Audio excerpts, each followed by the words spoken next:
So biologics for asthma. This is the outline of the talk.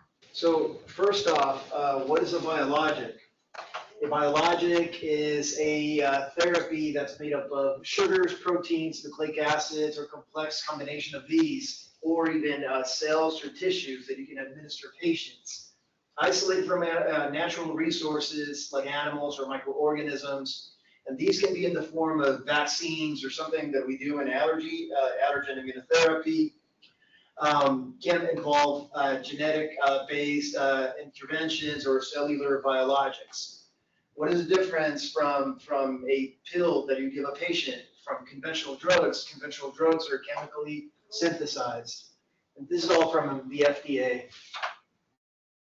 So a bit of nomenclature, and this has changed since the last time that I gave the talk to you guys. There's many more endings to the words.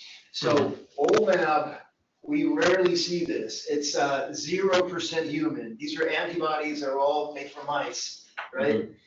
Iximab, the second one on the list, is a chimera.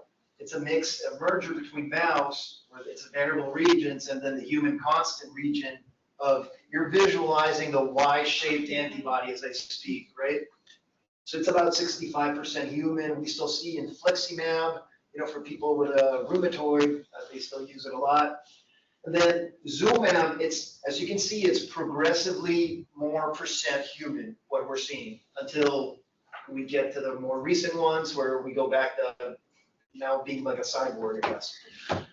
So Zumab, it's a humanized antibody. It's the murine hypervariable region on amino acid domains in the human antibody, so 95% human.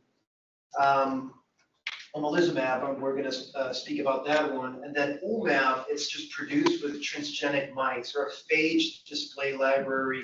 And it's an essentially human antibody. The last four are new. These are new notations. I mean, this is fresh, hot off the oven.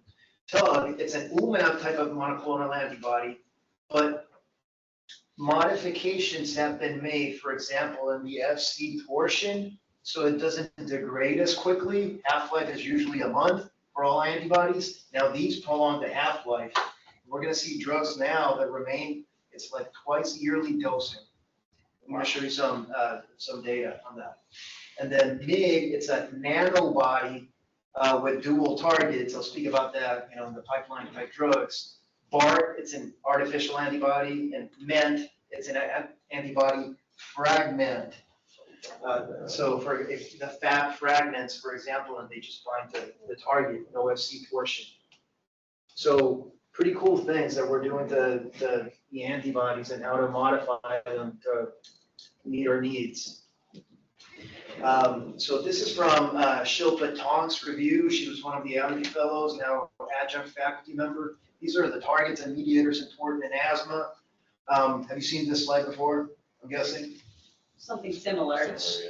Essentially, the paradigm that we have now for asthma, you start from the top and go to the bottom, right? The very top, that's the airway lumen. And exposure to things that may come from the outside world, be it an allergen or a virus, between those two, that's most of the triggers for an asthma exacerbation, right? But also bacteria, cigarettes, vaping, pollutants, physical injuries, they all affect what happens in the airway. They engage the first line of defense, if you will. So the airway epithelial cells, right, which in response, they release alarmins, which include thymic stromal lymphopoietin, TSLP, interleukins 25, 33, but also there's others. There's uric acid, it can be one. You can see interleukin 1, B as an important alarmin. So lumen, the world, airway epithelial cells release alarmins, which engage dendritic cells, which help then inform the skewing of T helper cells from 0 to what have you. In asthma, T helper 2 cells are important, but Th17 also may be implicated in some subsets, also Th1. And also innate lymphoid-like cells, ILCs, they also engage in some skewing, like the T helper cells, right? In response to the alarmins from a naive phenotype to an ILC2 phenotype. in response to those, there's now the release of the canonical type 2 cytokines. You know about these, right? When you think type 2, what the 3 cytokines that should come to your head are interleukins 4, 5, and 13, right? And we have biologics that target those. You mean TH2? You say type 2? T helper 2. Yes, we say T2, that's a good point. We say T2 because what do you make of the ILCs? We used to say TH2 when we didn't know about ILCs. But ILCs, they're not a T helper cell, right? They don't have the canonical T cell receptor, yet they're capable of making these cytokines that influence that type of inflammation. What does ILC stand for? Innate lymphoid cell. Okay. It's the orange one, the ILC2. So IL-4 is important. We're going to speak more about this, but it has big effects on B cells and on T cells. IL-5, and I'll speak more about this, has everything to do with the life of an eosinophil. And IL-13 has big effects on airway smooth muscle. With B cells, isotype switching from IgG to IgE in response of IL-4, they now make IgE, which are mainly bound, and I'm going to review this too, by the Fc epsilon receptor, high affinity IgE receptor, present on mast cells and basophils, plasmacytoid dendritic cells. And then mast cells, they produce a whole bunch of things. They're like storage tanks, and they mediate the interface between innate and adaptive immunity, produce many of the mediators implicated in asthma, like bronchoconstricting agents, like histamine, prostaglandin B2, the cystinonutrines. Essentially, the FDA-approved monoclonal antibodies, you can see their targets with a slide in Shilpa's review. And we're going to cover it throughout the presentation. There's no reason to start with this one, but might as well, right? So one of the targets that we have that's now available to us is TSLP, thymic stromal lymphopoietin. You can see the receptors. It shares TSLP binds the TSLP receptor, but it dimerizes with the interleukin 7 receptor alpha chain, as you can see on screen. Airway epithelial cells produce TSLP, but there's many other cell types that produce it. Mast cells, they produce almost everything. And then you can see also the targets for TSLP that are important in asthma. They're appearing now in red circles, including dendritic cells, ILC2, naive ILCs, naive T helper cells, eosinophils, neutrophils. These are the data from the Menzies-Gow New England Journal paper 2021, phase 3 trial for tezepelumab. Got its, based on these results, it got the FDA approval. It's been in the market since 2022. Essentially a large study, more than 1,000 people, teenagers and adults, year-long study, moderate to severe asthma, medium to high dose ICS, and second control of therapy. The reason I'm putting in those red rectangles is to say this biologic is unique because look at the typical type 2 biomarkers that we use in clinic, the blood eosinophils and the FeNO. So for eosinophil lows, less than 150, still that's a heterogeneity of treatment effects plot, what you see there. It's you're going to see a few of these for this presentation because most of the researchers are proving the same thing, that this therapy works in all these different subgroups. So essentially the way to look at it is look at the vertical line of equivalence. To the left of it is tezepelumab is better, to the right of it is placebo is better, right? You want to see a good therapy that works for everybody. All the effect measures are to the side of the therapy, and they're left of the line of equivalence, every single one of them.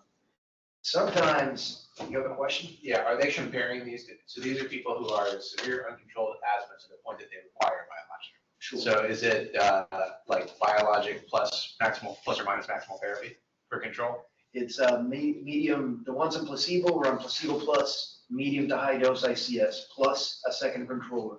I see, okay. And most of the second controller people are LABA, like Okay. formoterol or salmeterol or vilanterol, something else. So for all these different subgroups, and they were essentially looking at type 2 biomarkers, eosinophils, FeNO, but also allergen status.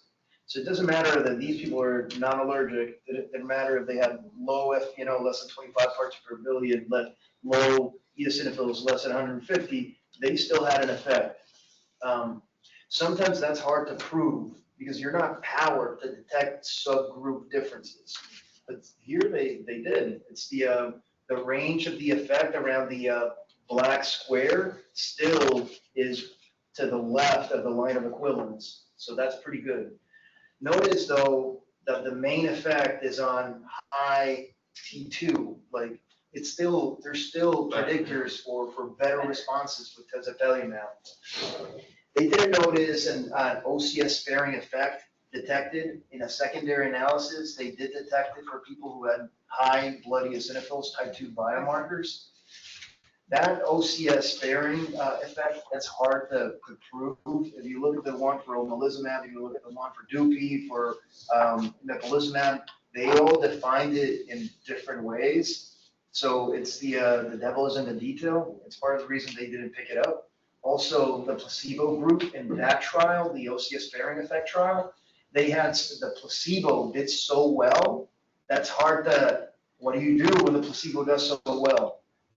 There is a placebo effect is super important in asthma trials, and the Hawthorne effect. The behavior of a human being is modified by being observed. When you have a study coordinator calling you every week that you take your meds, it's like you take your meds. Yeah. Only 25 to 50% of all the doses that we prescribe people actually take. So I presented this 2 years ago to you guys, but this one is an update. Since then, the long-term extension study has been published, Lancet Respiratory last year. So same concept. The print is too small to see right here, but it's more clinical characteristics, more stuff like control of therapy and history of asthma and the same type 2 biomarkers. But you'll notice that except for one of them, that the range of the effect across the line of equivalence, essentially the effect measure, the black squares are all favoring tezepelumab. And this is more than 1,000 patients. They came from either of the trials for a long time, 104, that's 2 years, and they still notice reduction in AEs. Two cool things, more mechanistic studies. I'm showing you representative data from Monica Tang's Blue Journal paper from 2022. It's the from SARP, Severe Asthma Research Program. It's the mucus plugging. Have you heard about this story? It's like in asthma, in severe asthma, you can come up with mucus plugs. There's a heterogeneity of the airway that is being affected in asthma. And the people that get a lot of mucus plugs, they tend to affect specific airways. You treat them with ICS, LABA-LAMA inhalers, and the mucus plug remains right there. 3 years later, unmoved by anything of what we're doing right now. And from that same paper, you can see that there is the higher the mucus score, the worse the deterioration. You know, every human being experiences a progressive decline in lung function. The asthmatic is an asthmatic because that's the rate of decline is worse. And there's some people that have an even worse rate of decline. They have severe asthma, especially those with high mucus scores. So they did a CT scan score for tezepelumab, and they noticed that no change in the placebo group as we expected, but a 1.7 point drop for CT scan scores. Is that a lot or is that a little? I don't think anybody knows what is the minimal clinically important difference for a mucus plug score, but it's good to see that there's now an intervention you can do something to reduce these mucus plugs. Mm-hmm. The other part is, we were talking about the type 2 biomarker. It's like tezepelumab works in non-T2 asthma, as I showed you before. So they did a bronch study. This was Divers Lancet Respiratory. tezepelumab compared to placebo reduced airway submucosal eosinophils, but not T cells, mast cells, neutrophils, or remodeling, hyperresponsiveness. So how is blocking TSLP actually producing all these benefits that we're seeing? The eosinophil seems to have a big role in it. We're not sure what other mechanisms might be at play for it to have an effect, but that's revealing. More to be determined there. So moving on to dupilumab, which affects the IL-4, IL-13 signaling pathway. As you can see to the figure more towards the left, IL-4 and IL-13 share the IL-4 receptor alpha chain. The IL-4 has the other one, it dimerizes with a common gamma chain. IL-13 has its own interleukin-13 receptor alpha-1 chain. IL-4 has to do with the skewing, like I said before, from naive T helper cells to Th2 type helper cells. And it leads to isotype switching from IgG to IgE and B cells. Big, important, central role that it plays. While IL-13, it has a direct effect on airway smooth muscle and induces hyperreactivity. And you can see the signaling pathway where dupilumab blocks the signaling of both IL-13 and IL-4. And it has JAK, I think it's JAK1 and 3, and the STAT6 signaling pathway. These are the results of these type of simultaneous phase 3 clinical trials by Castro and others, with which it was based, the approval for dupilumab for asthma were based on. Similar to the other one, but notice a larger sample size, teenagers and adults, moderate, severe, uncontrolled asthma. They tested 2 different doses for a year. They saw same, so heterogeneity of treatment effects is what they're showing in this figure. And essentially most of the effect happens among those with high type 2 biomarkers, but it crosses the line of equivalence for those with eosinophils less than 150. This is for the 200 milligram dose. If you look at the 300 milligram dose, here the effect measure, that black circle, it crosses to the placebo side being better. The same as that's for eosinophils. For FeNO, again, better with higher FeNO, higher type 2 biomarkers, but still those with, in fact, FeNO greater than 50 is the main positive response biomarker that we see among all of these shown. Although there might be some effect among those with low FeNO, less than 25, still, it's to the left of the line of equivalence. Modest improvements in asthma control, quality of life, and a significant improvement in FEV1. So that was, I presented that figure to you guys 2 years ago. Since then, I have this for you. From the Macarier study, it was in children. Dupilumab for asthma is approved in children older than 6 years and older. And you can see in the 3 figure panels, the top one is for exacerbations. The middle one is percent predicted FEV1, and the lower one is asthma control, ACQ-7 scores. And you can see that regardless of biomarker, everything is way to the left of the line of equivalence favoring dupilumab. Also, since then, they did a long-term open label extension study, longer than a year, so over 2,000 people, teenagers and adults. Significant benefits in safety demonstrated 148 weeks, so a long time. They did another study. It came out in the Blue Journal last year. It's a CT scan study similar to the one that I mentioned before about the mucus plug story, and it's hard to compare across study design. The populations might be different, readouts might be different, ways of measuring things might be different, so it's apples and oranges, but notice that the effect size on this one is even larger. It's for dupilumab. By the way, dupilumab is indicated for atopic dermatitis in children 6 months of age, which Yeah, it's the youngest population that we give one of these asthma biologics to, even though it's for another disease state. So jumping now to IL-5, this is an old review, but essentially IL-5 does everything in the life of any eosinophil, from differentiation from a granulocyte precursor into eosinophils, chemotaxis, getting out of the bone marrow, extravasation, into tissue, maturation, survival, activation, does everything. Produced by LC2s, Th2 cells, mast cells, and other eosinophils. In tissue, you block IL-5, but in tissue, eosinophils can survive still with other cytokines. IL-3, GM-CSF are important ones, which is a difference in the different monoclonal antibodies that we have.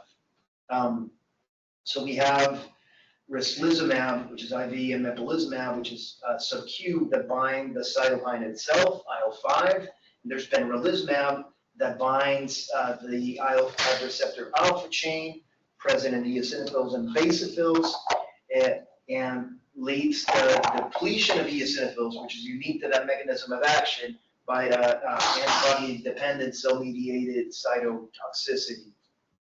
In tissue, benralizumab leads to greater decreases in eosinophil counts compared to the ones that bind cytokines. Eosinophils are not the sine qua non of asthma, but in the presence of eosinophils, they have many of the mediators capable of inducing asthma. You have non-eosinophilic asthma, right? So you can't have asthma in the absence of eosinophils. But in the presence of eosinophils, it seems to be capable of inducing asthma type effects, and it's a marker for severity. Why? It has granule proteins, EPO, major basic protein, eosinophil-derived neurotoxin, eosinophil peroxidase. Yeah, lipid mediators like platelet activating factor, the cysteine leukotrienes, and others, enzymes, matrix metalloproteinase. They act on pulmonary structural cells and lead to features of asthma. And that's the signaling pathway for the IL-5 receptor. Also follows signaling through JAK-STAT. So this is a meta-analysis from an ERS-ATS task force on severe asthma, essentially combining the studies that were available then for mepolizumab from Elizabeth Bell, Jeff Chuck, and Hector Ortega. You can see the big black diamond, about a 50% drop in exacerbations. You can see the FDA approvals for the different drugs that target the IL-5 pathway, and essentially wherever eosinophils have a big role, these drugs are likely to have an effect. So for EOE, they have not been super robust. I presented you that slide last time, and 2 years later, this is new things that have come up. So long-term efficacy, this is the Nigiro-Lugogo study, open label, phase 3B, a year-long study, followed up for Men's and Sirius, more than 500 patients, and mepolizumab documents safety, persistent efficacy, modest improvements in control and lung function. But one thing that was observed is if you remove the mepolizumab and you continue following these patients, they'll go back to having exacerbations. So it's not, there's no cure yet for asthma. Ideally, we find a drug, we give it, and no more asthma, and we go on to treat other conditions for these patients. But we haven't found that yet. And from Dr. Casali from Allergy at USF, mepolizumab is efficacious regardless of the comorbidities that patients might have. This is the diagram from Tara Seiko. She was an allergy fellow at USF, and we're jumping now to omalizumab. So allergen is bound by IgE, which is actually one of the strongest binding affinities in nature, in existence of all molecules, period, the end, is between the IgE molecule and the high affinity FcF1 receptor 1 receptor. It's like a siphon from blood. It sucks out from blood all the IgE receptor into tissue, because mast cells are tissue-dwelling cells. The other cool thing about this is that the concentration of the FcF1 receptor on the cell surface is determined by the availability of IgE around it. And there is internalization of that receptor, the high affinity IgE receptor, if there isn't much IgE around the bind. And the concentration of that receptor tells how twitchy mast cells are and how much mediators it's going to release. And as you can see, the thing that mast cells make are very much implicated in asthma. They make all the major players implicated in asthma. This is a secondary analysis of the Prospero data by Nick Hanani and others. This is a Blue Journal a couple of years back. And you can see it's a predictive FeNO is a predictive biomarker for response to omalizumab. You can see where FeNO is low. Why 19.5? That's a random stat number. That's just where the stats, the numbers reveal themselves to be 9.5. If FeNO is low, according to that threshold, look at the solid lines for omalizumab and placebo. It's essentially the same line, no significant difference in exacerbations, right? But you can see that there's a big gap for those who have high, let's say high FeNO between omalizumab and placebo in terms of exacerbation reduction. FeNO being a marker of eosinophil activity. Yes, there is a gap. There's an asterisk at the end of that yes statement, right? Because, for example, the IL-5 directed biologics don't drop FeNO. So they drop eosinophils, they don't decrease FeNO. FeNO seems to be a co-traveler with the eosinophils, but what creates both is upstream of FeNO itself, if you will. This is a review but from data from the Wisconsin group by Dan Jackson and others. This is not FDA approved, and the company that makes omalizumab has not studied this, but it's a very interesting observation, which is that the main antiviral response that we made, one of the main antiviral response to respiratory viruses is in terms of interferon alpha, type 1 antiviral response. And there seems to be a relationship to how much there is of an antiviral response with interferon based on how much the high affinity IgE receptors present on the cell surface now of a plasmacytoid dendritic cell. So mast cells, basophils, plasmacytoid dendritic cells, major antiviral immunity type cell, right? The more IgE receptor is sitting on the surface, the less antiviral response, the more that you can have colds from respiratory viruses. Knock down IgE, the Fc epsilon receptor comes down, there's an improvement in the interferon A type antiviral response, with a consequence of fewer viral infections, fewer asthma exacerbations, which is an interesting topic. There's this observation, it's like, sometimes it's hard to tell, is it allergies or does this person have a cold? It's hard to say. That's right. That sounds like a common pathway between the two. It is a common pathway between the two. There is an observation that people with allergies tend to have more colds. There's recent data from last year in the Blue Journal. If you give them allergen immunotherapy, there is also an improvement in this type interferon alpha response. But this is yet another, this is a therapeutic that potentially could lead to this. I don't know if it's cost effective to improve colds and stuff like that with omalizumab, $30,000 a year, but this is a very interesting, one of the most beautiful graphs in asthma world. This is Bill Bussey and others, New England Journal 2011. Children, teens, young adults, and they compared omalizumab to placebo, especially in younger patients. There is this bi-yearly peak in asthma exacerbations. Pediatric allergists know this, by heart when it's asthma exacerbation season, right? And and you can see that reproduction of those two peaks in blue for the placebo group, and notice how it's so blunted with omalizumab. It's a nice observation. So I'm giving you, yeah. I interpret this.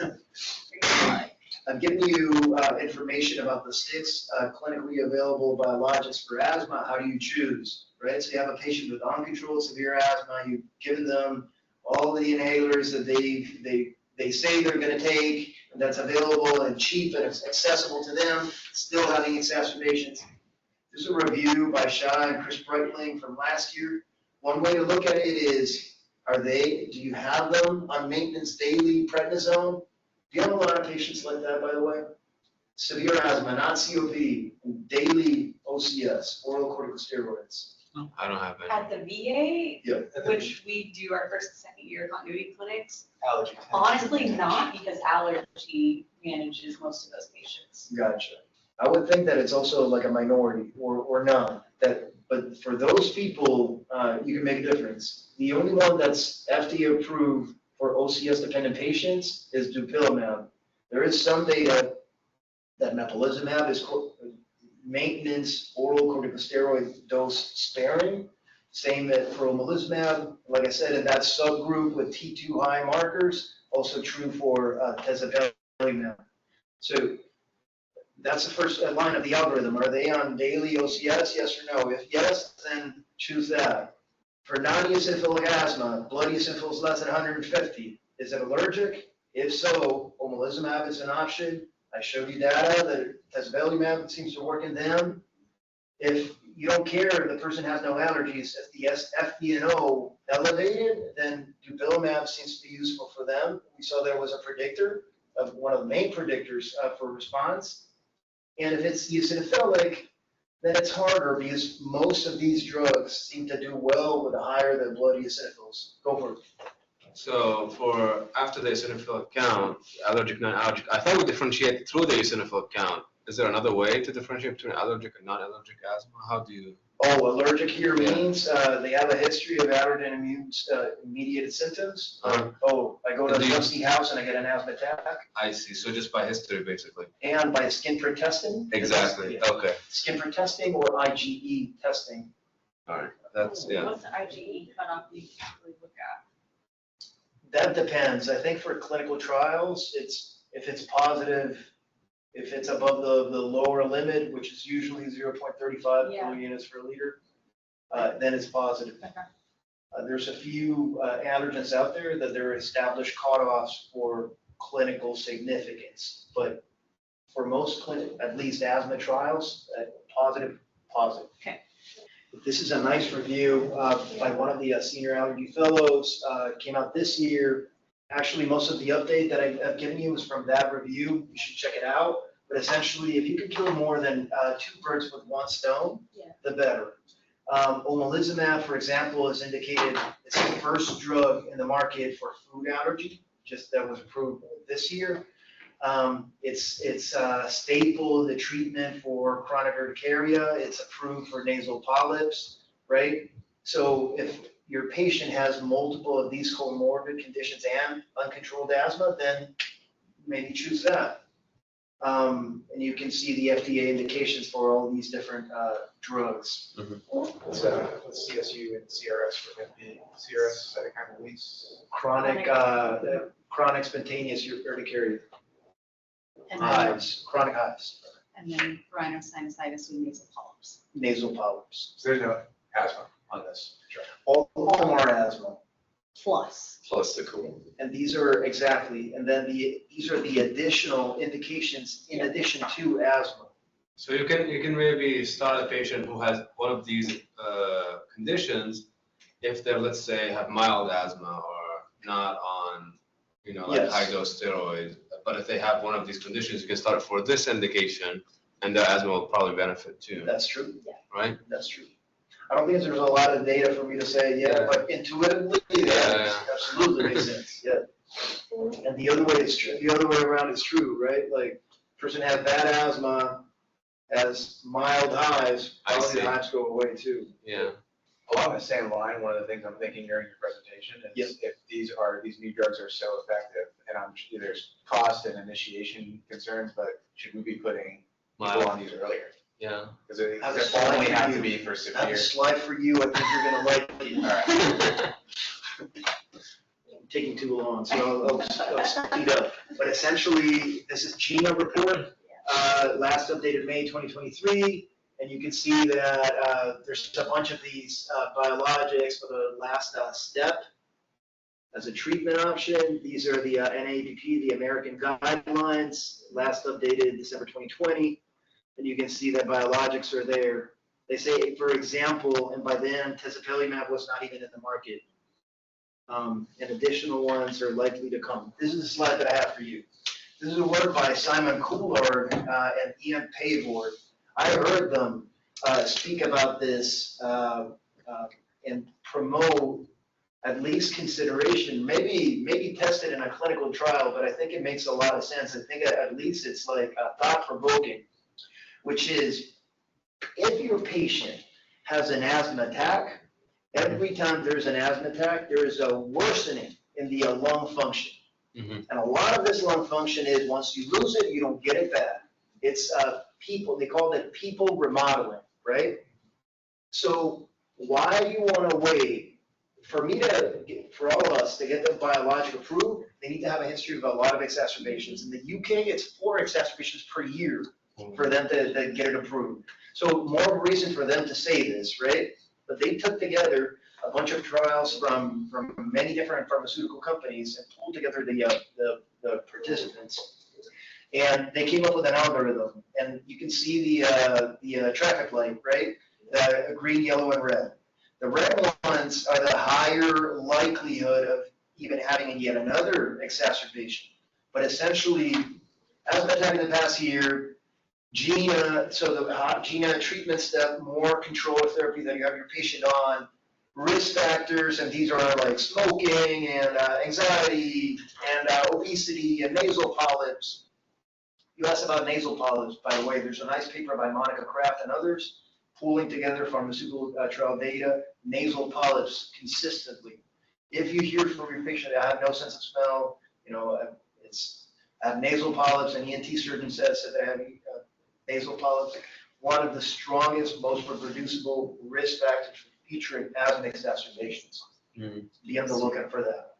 But essentially, and in the y-axis, it's the cutoffs for low, intermediate, and high FeNO. In the x-axis, it's for low, medium, high blood eosinophil counts.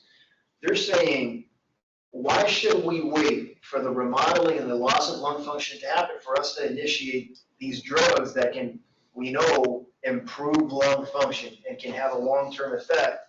And the mucus plugging that we were saying before, ICS LAMA is not going to change the mucus scores that we saw, might get decreased with some of these biologics. Why wait for the damage to happen when we can preemptively start them? I think access and money. And I'll show you slides at the end, and you guys reach your own conclusions. I mean, are they going to get cheaper with time, or is it too expensive to even make them? Because usually drugs are expensive at the beginning because of the patents and because they're early in research.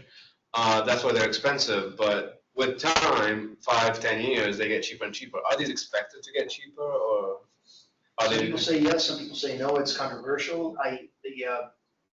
The pharmaceutical market is, at least in this country, there's probably equivalents coming out now. Yeah, it's beyond supply and demand. There's like arbitrage and stuff like that happening. Yeah. I'm not an economist. I'm trying to dabble as much because we can make a difference, right? It's like, if it were, I'm showing you, they're effective, they're safe. If these were cheap drugs, would you not initiate? Yeah, a lot of pushback from insurances to prescribe them. Yeah, it's Sure. like after a year, it's like, what is there a continued need for this patient and stuff like that. So another concept that's coming up is, can you achieve remission? And the group by McDowell and others looking at the UK Severe Asthma Registry, they defined it remission with a control component, no oral corticosteroids, period, no exacerbations, right? And then relative stability of lung function. They came out with these predictors. but essentially less than 20% of people with their criteria achieved remission. If they had an even stronger, more stringent asthma control score, then fewer people, like just over 10%. An interesting point about this is if there is a discrepancy between asthma control and exacerbations, the more uncontrolled the person is, the less likely they're going to achieve remission. So it seems that remission is achievable for people who exacerbate a lot, yet don't experience a lot of asthma on a daily basis. They're more like the intermittent episodic exacerbation. They can be exacerbation prone, but in the trough level, their asthma control is like good. Did this say anything about how many controls landed in remission? I don't think they had controls for this one. Okay. It's just a registry from the UK, and they started on Biologic. And one thing that was part of their message, and I think is an interesting one, and again, going to the earlier initiation of biologics, the likelihood of remission decreased by 40% with every 10-year increase in disease duration. The longer your patient has gone on without a biologic, they're less likely it becomes for that person to be on biologic remission. This is cool. This is the Shamel study. David Jackson and others, Lancet this year. Essentially, they tested whether they could taper off once they achieved asthma that was not uncontrolled, so an ACQ less than 1.5, and they were on benralizumab, targeting the IL-5 receptor. Could they achieve a reduction in ICS, which patients do anyway? Like I said, 25 to 50% of those. Yes.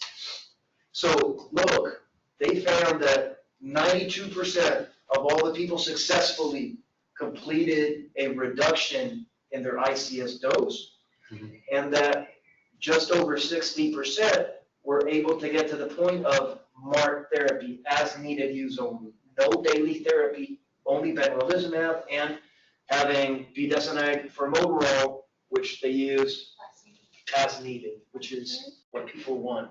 Yeah.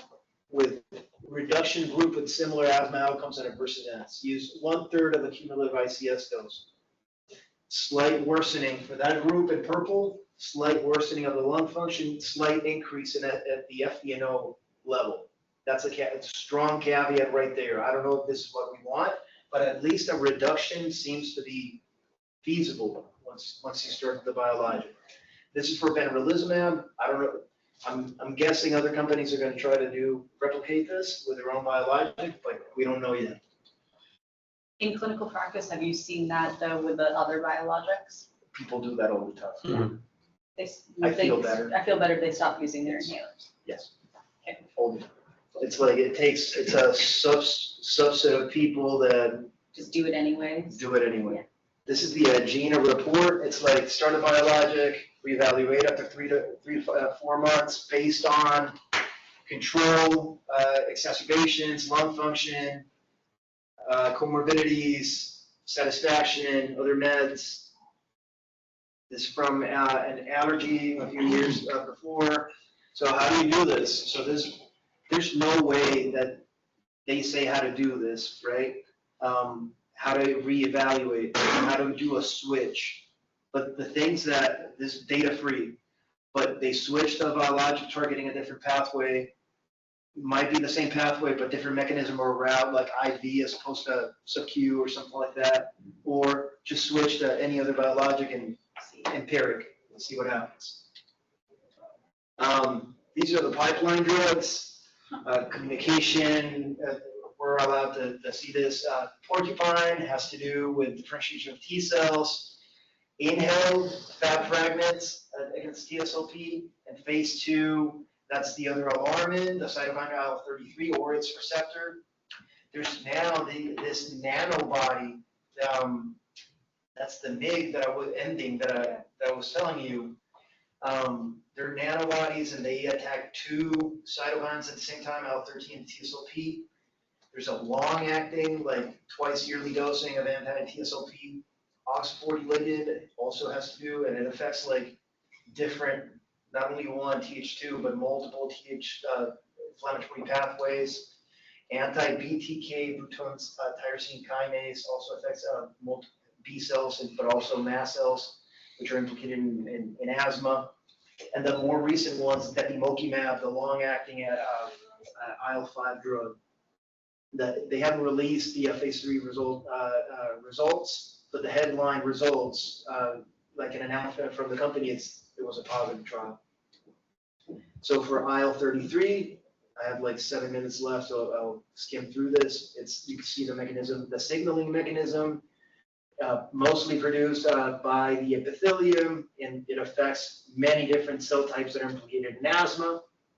Michael Wexler and others published this trial combining dupilumab, so 4-IL-13.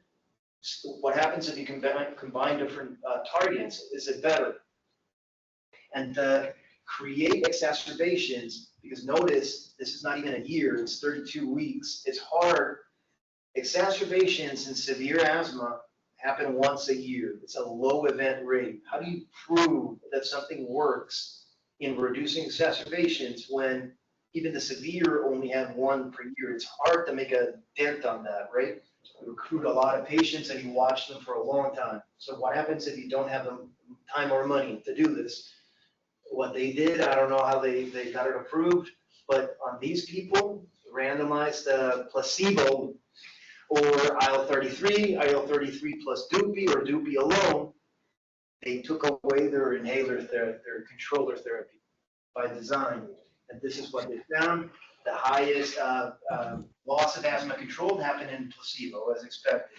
But trailing afterward, the combination therapy, IL-33 plus dupilumab, and then IL-33 fared more or less the same as dupilumab. So you're going to see some more development of that drug.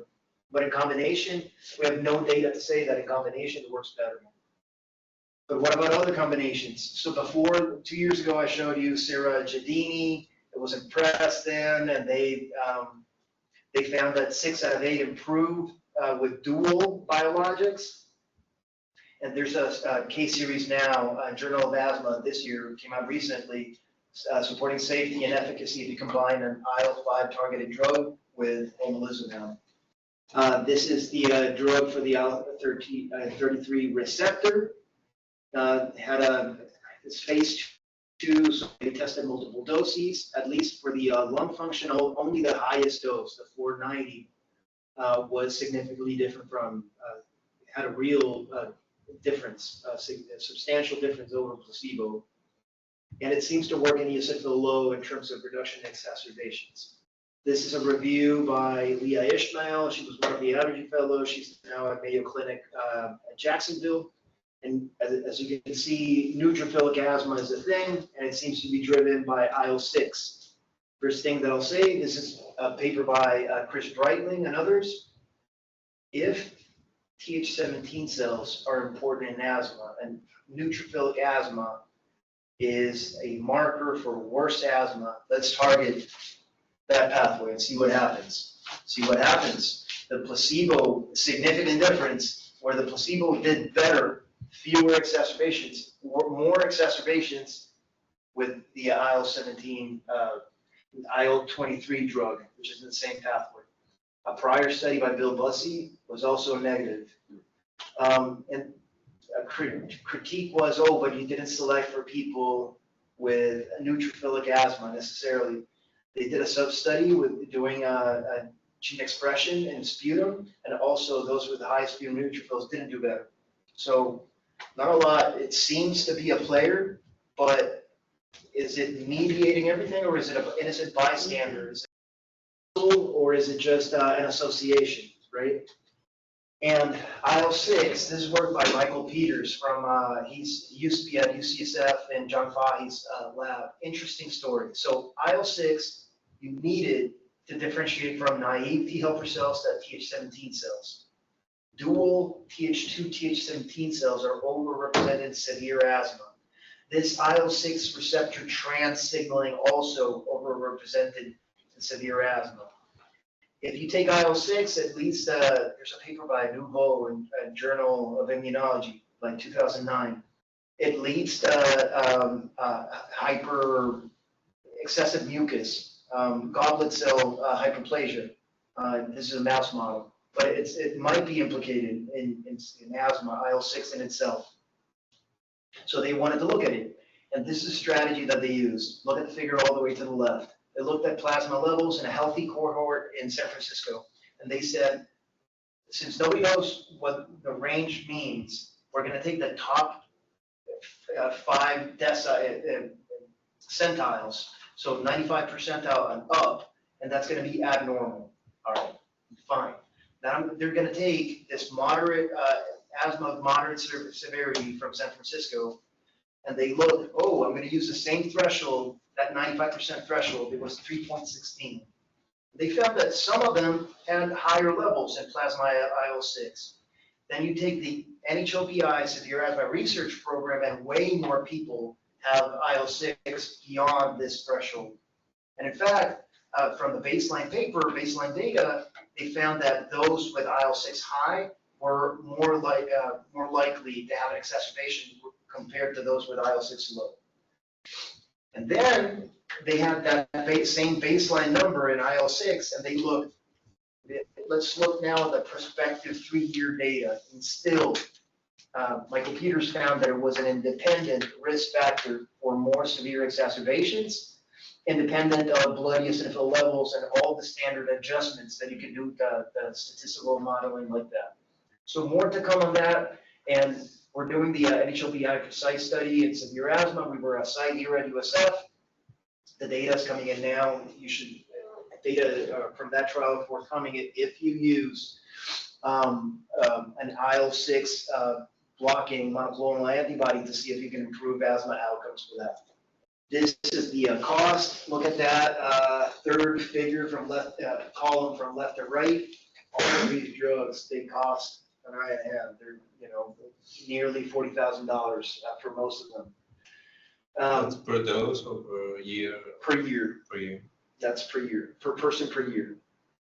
And the Yagubi data projects asthma cost at nearly $1 trillion over the next 20 years in the US alone. Forget about the rest of the world. $1 trillion on asthma. So if we start prescribing this for everybody at the current cost, we're going to break the piggy bank. If you talk to Walter Canonica, Italian person, does a lot of work with WAO, if you factor in the cost of not treating the biologic and allowing these people to continue on oral corticosteroid courses, then they're going to have type 2 diabetes and obesity and osteopenia and osteoporosis and fractures and glaucomas and heart disease and so on and so forth. And the cost of those might be offset by how much the biologic costs. Wow. I'll leave you with this. Biologics remain under. This is the opposite argument, and to your point about earlier introduction about them, and just giving the people who might need some help with that better asthma control. They remain underprescribed. 70% of all uncontrolled asthma in this country is taken care of by PCPs. Like an additional percent, about 15%, they don't even have a PCP. They use urgent care and emergency rooms for control of asthma. Yet, 95% of all biologic drugs are prescribed by allergists and pulmonary docs, except if you live in Idaho or Wyoming, and then the PCP there has to prescribe the biologic drug. And that accounts for the 5%. Otherwise, they're inaccessible. Most of the country that has uncontrolled asthma, right? And access to specialists has been found to be one of the main predictors for being on a biologic or not. This, maybe you took this survey. This was Bijal Patel. She's now, yeah, she is great. This is USF data. We got a grant from GSK to survey PCPs from across the country through the American Academy of Family Physicians and American Medical Association. We're writing a manuscript now. But using USF data, we found that more than 40% of all PCPs were unaware of the existence of biologics for asthma. Completely. Wow. Unfamiliar with asthma biologics. And 80% do not use a CBC with diff, which has an eosinophil count in asthma phenotyping. which we know is an independent predictor for asthma exacerbations. The problem is 350, 450 risk factor for asthma exacerbations, predictor for better responses to existing biologics, but it's not flagged as abnormal. Yeah. If you're a busy PCP, you see a completely normal, next, thank you, next. So you're in a position to greatly help people with asthma. So in summary, biologics target dysregulated cytokines, important in severe asthma. How do you select a biologic, patient preferences, kill two birds with one stone, ease of administration, and we put in investigator-initiated studies, applications, which we'll see what happens, to see if we can initiate biologics at the ER at the time of an asthma exacerbation, considering that most of the people in this country who need it never get to see us. So you can keep barking at people to see the allergist, but they might not have the means to get to you. So meet the people where they are. How often pulmonologists prescribe it? I think it's changing, but I think it's about a third pulmonary and 2/3 allergy. Allergy.